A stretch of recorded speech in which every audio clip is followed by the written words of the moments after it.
মানে গত কয়েকদিনে তিতুমির, বদরুন্নেসা, ইডেন কলেজেও আপনি দেখেছেন রাতের বেলা ছাত্রীরা হলের গেট ভেঙে বের হয়ে আসছে। মধ্যরাতে হুট করে ছাত্র হলের সামনে বলা হচ্ছে যে ছাত্র রাজনীতি চায় না।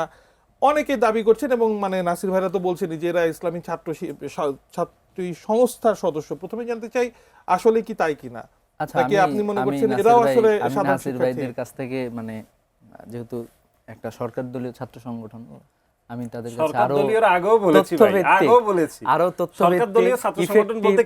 বক্তব্য তাদের মাধ্যমে আমরা পাবো বলে আমরা মনে করেছি। তারা বরং সরকারের বিভিন্ন গুরুত্বপূর্ণ বিষয় আসলে তুলে ধরবে। কিন্তু আপনারা দেখেন যে এখানে যারা আন্দোলনে নেমেছে, যে ছাত্রদল কমিটি দিয়েছে, তার মানে ছাত্রদল কতটুকু স্ক্রিনিং ছাড়া কমিটি দিয়েছে, যে কেউ ছাত্রদলের কমিটিতে চলে আসতে পারে।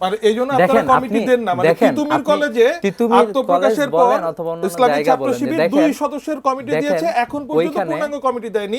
শেখ হাসিনা বাংলাদেশে নেই, সবাই চেনে, 2 বছর 10 মাস ইসলামী ছাত্র শিবির কারা করে এটা সবাই চেনে। মুক্ত ক্যাম্পাস গত 15 জুলাই থেকে শেষ করি আমার কথাটা শুনেন। এখন ওইখানে যেটা ঘটছে, ওইখানে যে একটা ছাত্রী হল ছিল, ছাত্রী হলের যাদেরকে কমিটি দিয়েছে, যাকে অফিস সম্পাদক দেওয়া হয়েছে, সেই বলতেছে যে আমি আসলে ছাত্রদলের কমিটি মানি না।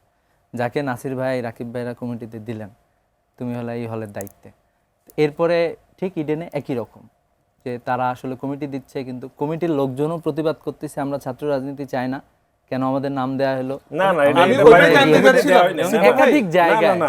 একাধিক জায়গায় এই বিষয়গুলো আমি ঠিক এটাই জানতে চাচ্ছিলাম, মানে ওই নাসির ভাইরা যে বিব্রতকর অবস্থায় পড়ছেন এই যে কমিটিতে, এই বিব্রতকর অবস্থা থেকে আপনারা না পড়েন, এইজন্য কি কমিটি দিচ্ছেন না? আমি মনে করি যে না, ইসলামী ছাত্র শিবির তো ছাত্রদের ক্যাম্পাসগুলোতে কাজ করে, ছাত্রদের সাথে কাজ করে, ছাত্রীরা নানাভাবে আমাদের সাথে এঙ্গেজ হয়।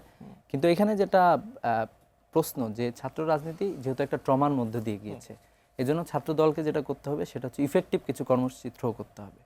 নাসির ভাই তো ভালো রাজনীতি যদি করেই থাকেন, তাহলে ছাত্ররা না, সেটা নাসির ভাইয়ের কাছ থেকে আমি জানতে চাইবো এবং আমি আপনার কাছে জানতে চাচ্ছি ছাত্রদলে আসবে এ ধরনের। কিন্তু এই যে এই ট্রমা না কাটায়, মনে করেন যে ইডেনের ব্যাপারে অনেক ধরনের কথা এসেছে কিন্তু বিভিন্ন জায়গায়, তো ছাত্রীরা আসলে কি ধরনের নির্যাতন নিপীড়নের মধ্য দিয়ে গিয়েছিল, তো এরকম এই ট্রমাটা কিন্তু তাদের আছে। তো এই ট্রমাটা কাটানোর জন্য আমাদেরকে কাজ করতে হবে। আজকে ছাত্রদলের কমিটি দিয়েছে, আরেকদিন আমাদের কমিটি হবে। যে কারো কমিটির পক্ষে ছাত্ররা যখন এই যে রুয়েটে যে আন্দোলন হলো, রুয়েটের আন্দোলনে কিন্তু সবাই একইভাবে ধরছে যে ছাত্র দলেরও নিষিদ্ধ চাই, ছাত্র শিবিরেরও নিষিদ্ধ চাই। তাহলে তারা তো ছাত্র রাজনীতি নিষিদ্ধ চাচ্ছে, ছাত্র দলকেও যেরকম চাচ্ছে না, শিবিরের নামটাও কিন্তু সেখানে নিয়ে আসতেছে। তো এরকম তো আমাদের যেটা কর্মসূচি, যে এক একটা ক্যাম্পাসের পরিবেশ আসলে এক এক রকম, সেই অনুযায়ী আপনারা ব্যবস্থা নেবেন। মনে করেন যে একটু সম্পূরক একটা প্রশ্ন করি, নেই, আরো বিভিন্ন জায়গায় আছে।